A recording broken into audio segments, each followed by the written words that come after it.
ایک زمانے میں بیبیلون میں ایک بہت امیر شخص رہتا تھا جس کا نام آرکیڈ تھا۔ حقیقت میں وہ ملک کا سب سے امیر آدمی تھا۔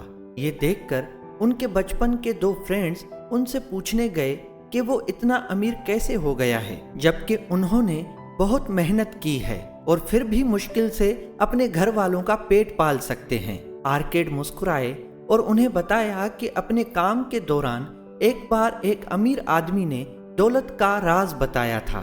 راز یہ تھا، آپ جو کچھ بھی کماتے ہیں اس کا ایک حصہ اپنے پاس رکھنے کے لیے ہے۔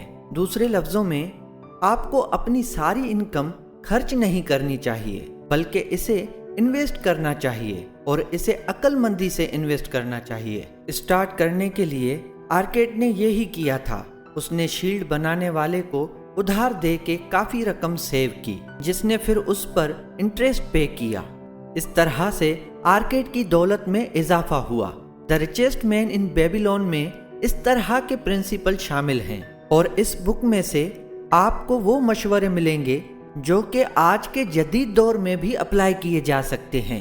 آپ اس بارے میں بھی جانیں گے کہ جب تک ایک شخص جو درخت کاٹنے والے بزنس کے لیے نہ ہو تب تک آپ کو ایک لکڑہارے کو پیسے کیوں نہیں دینے چاہیے۔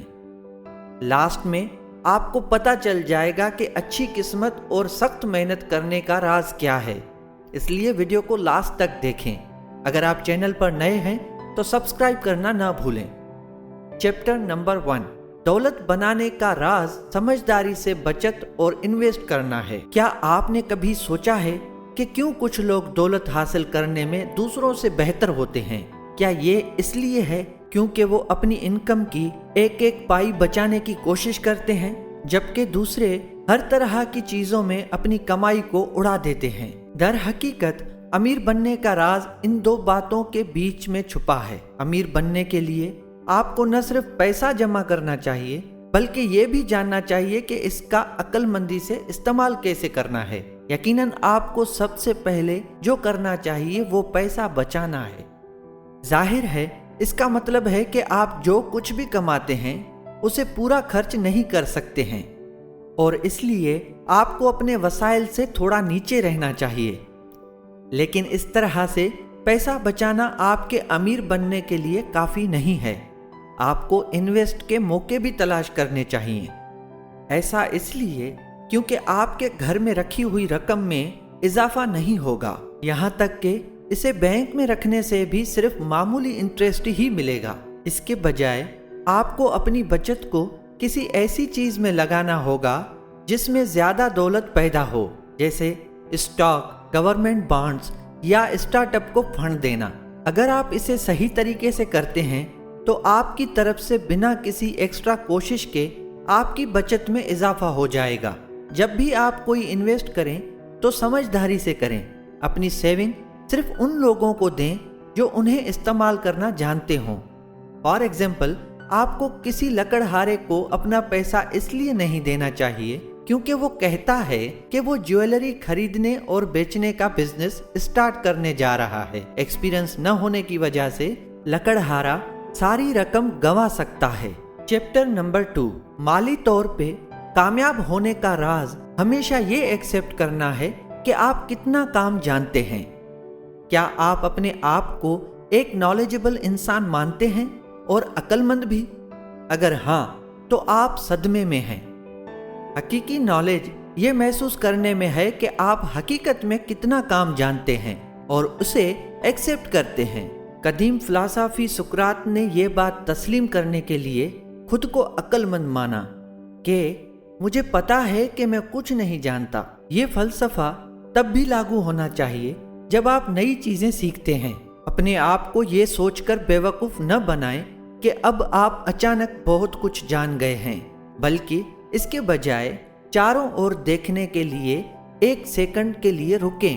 یہ زندگی کی حقیقت ہے کہ نئے علم کا حاصل ہونا ایک ساتھ جہالت کے مزید شعبوں کو روشن کرتا ہے۔ بدقسمتی سے زیادہ تر لوگ یہ محسوس کرنے میں ناکام رہتے ہیں کہ وہ کتنا کم جانتے ہیں، خاص کر فائنانس کی فیلڈ میں۔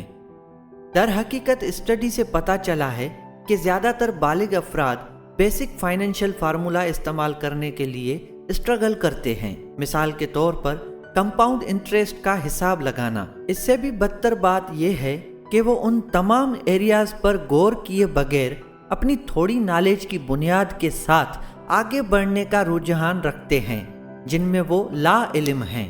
मिसाल के तौर पर कुछ लोगों ने हाई रिस्की मॉर्गेज में इन्वेस्टमेंट की, कुछ बेसिक मालूमात हासिल की और सोचा कि वो इसके जरिए दौलत हासिल करने के लिए बहुत कुछ जानते हैं, लेकिन 2008 में शानदार तौर पर नाकाम रहे क्योंकि उन्होंने अपनी इन्वेस्टमेंट के बारे में मजीद जानकारी हासिल करना जरूरी नहीं समझा। वो इस पायदारी और खतरे के बारे में सवालात पूछना भूल गए। अगर आप फाइनेंस के हवाले से एक्स्ट्रा स्टडी करते हैं तो आप दूसरों की ला इल्मी का फायदा उठा सकते हैं। नॉलेज आपको मुनाफा बख्श तिजारत करने में मदद कर सकती है। चैप्टर 3, आप आजमाइश और गलती के अमल से सीखकर ही आहिस्ता आहिस्ता दौलत जमा कर सकते हैं। बहुत से लोग रातों रात अमीर बनने का सपना देखते हैं, लेकिन लॉटरी जीतने के अलावा ऐसा होने के बहुत कम चांसेस हैं। दौलत हासिल करना एक लंबा प्रोसेस है जो अनगिनत छोटे कदमों से बना होता है और अक्सर कुछ नाकामियों से भी जुड़ा होता है। लेकिन ऐसा क्यों है? दौलत हासिल करने में इतना वक्त क्यों लगता है? क्योंकि दुनिया लगातार बदल रही है, खासकर फाइनेंस के हवाले से। इसका मतलब ये है कि आप कभी भी सिर्फ एक स्ट्रेटजी नहीं अपना सकते हैं, जैसे कि किसी एक स्टॉक में इन्वेस्ट करना और पैसा आने के इंतजार में बैठ जाना। इसका मतलब है कि आपको नई सूरत हाल के मुताबिक ढलना होगा और दौलत बनाने की नई स्ट्रेटजी के बारे में जानना होगा, उनके साथ तजुर्बा करना होगा और शायद चंद एक में नाकामी का सामना भी हो, पर जैसे ही आपको जीतने की स्ट्रेटजी हासिल होगी फिर कुछ बड़ा होगा। इस अमल के जरिए आप अक्लमंदी से इन्वेस्टमेंट करने की सलाहियत में इजाफा करेंगे और आपको ज्यादा नॉलेज हासिल होगी। दर हकीकत आजमाइश और गलती का ये अमल साइंटिफिक तरीके से निकला है।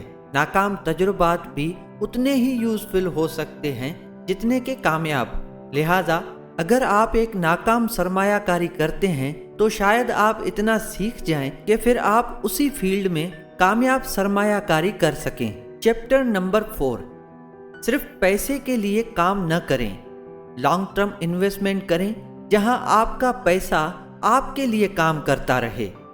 आपको क्या लगता है कि पैसा बनाने और दौलत हासिल करने में क्या फर्क है? अगर आप ज्यादातर लोगों की तरह हैं तो शायद आपके हिसाब से ये एक ही बात है, लेकिन एक अहम फर्क है। पैसा कमाना एक ऐसे अमल को बयान करता है जहां आप पैसे के लिए काम करते हैं, लेकिन दौलत हासिल करने का मतलब ऐसे हालात में होना है जहां पैसा आपके लिए काम करता है। इसे बेहतर ढंग से समझने के लिए इमेजिन कीजिए कि आप एक प्रॉफिटेबल कारखाने के मैनेजर के रूप में काम करते हैं और हर महीने आप बहुत अच्छा अमाउंट घर ले जाते हैं। वाज़ेह तौर पर आप पैसा कमा रहे हैं, लेकिन क्या आप दौलत हासिल कर रहे हैं? शायद नहीं। इसके लिए आपको उस पैसे में से कुछ बचाने और इन्वेस्ट करने के अमल से गुजरना होगा। फॉर एग्जाम्पल, अगर आप अपनी इनकम का कुछ हिस्सा बचाते हैं और इसे रियल एस्टेट में इन्वेस्ट करते हैं तो आप दौलत हासिल कर रहे होंगे, क्योंकि आपका पैसा आपके लिए काम कर रहा होगा। पैसा कमाना आमतौर पर शॉर्ट टर्म माली कामयाबी हासिल करने के लिए किया जाता है। आप आमतौर पर सिर्फ उन चीजों की परवाह करते हैं जो आप अगली तनख्वाह से खरीद सकते हैं, जबकि फ्यूचर की थोड़ी सी फिक्र होती है। लेकिन इस तरह की सोच में एक खतरा है। अगर अगली तनख्वाह कभी नहीं आए तो क्या होगा? दूसरी तरफ दौलत हासिल करने में लॉन्ग टर्म गोल्स शामिल होते हैं। फॉर एग्जाम्पल, आपने जो रियल एस्टेट खरीदी है उससे आपको फौरी दौलत नहीं मिलेगी, बल्कि आपको पहले इन्वेस्ट की अदायगी करना होगी या उसके वैल्यू में इजाफा होने का इंतजार करना होगा।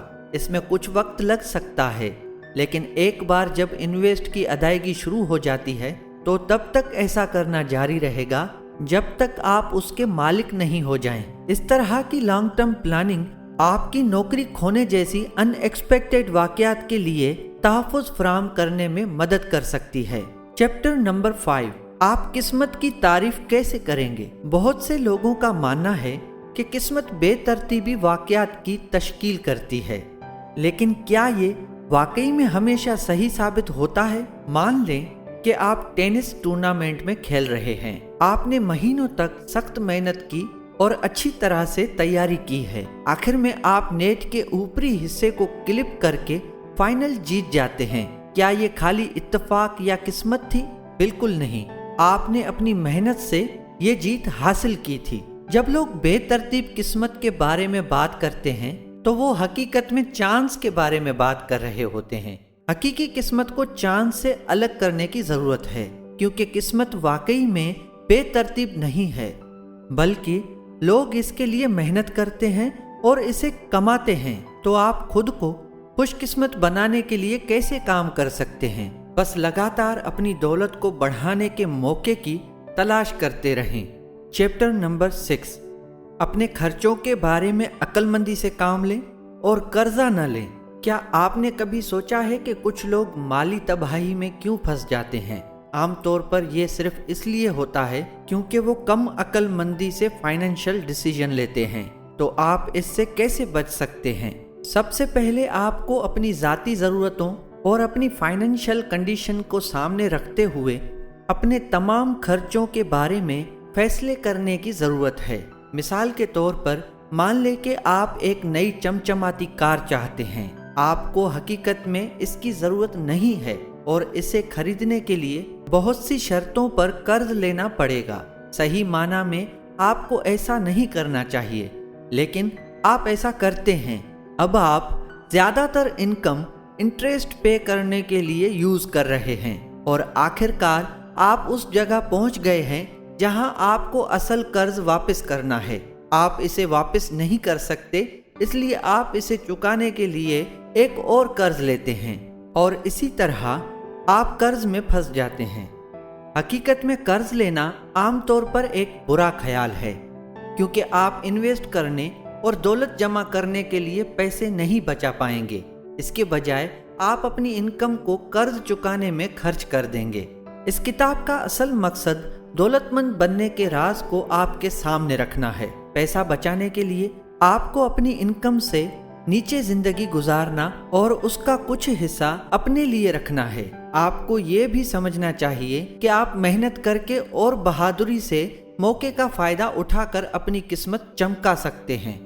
काबिले अमल मशवरा, कोई भी चीज खरीदने के लिए कर्ज न लें, क्योंकि एक बार जब आप खुद को इस तरह के गैर जरूरी कर्जों में ढाल देंगे तो इससे निकलना बहुत ही मुश्किल साबित होगा। अगर आप कोई चीज शिद्दत से चाहते हैं तो उसे खरीदने के लिए सेविंग करें। जो कुछ आप कमाते हैं उसका कुछ हिस्सा समझदारी से लगाएं। एक बात हमेशा याद रखें कि आप जो कुछ भी कमाते हैं उसको एक्स्ट्रा चीजों पर खर्च ना करें। उसका कुछ हिस्सा महफूज रखें और उससे इन्वेस्ट करें, फॉर एग्जाम्पल स्टॉक या बॉन्ड, क्योंकि इस तरह पैसा आपके लिए काम करना शुरू कर देगा। लेकिन इस इन्वेस्ट को समझदारी से करना यकीनी बनाएं। अपनी मेहनत से कमाई गई बचत को किसी नातजुर्बेकार शख्स के हाथ में ना दें। इससे कोई फर्क नहीं पड़ता कि एक मौका कितना ही अच्छा लगता हो। अगर आप जिस शख्स को अपना पैसा सौंप रहे हैं और वो मैदान में नातजुर्बेकार है तो उसके नाकाम होने के इम्कानात हैं। इसी के साथ ये समरी यहीं पे खत्म होती है। मैं उम्मीद करता हूँ कि आपको ये वीडियो पसंद आई होगी। अगर आपको इस बुक की कोई बात अच्छी लगी हो तो कमेंट करके ज़रूर बताएं और ज़्यादा से ज़्यादा इस समरी को शेयर करें। मिलते हैं अगली बुक समरी के साथ। Thank you so much.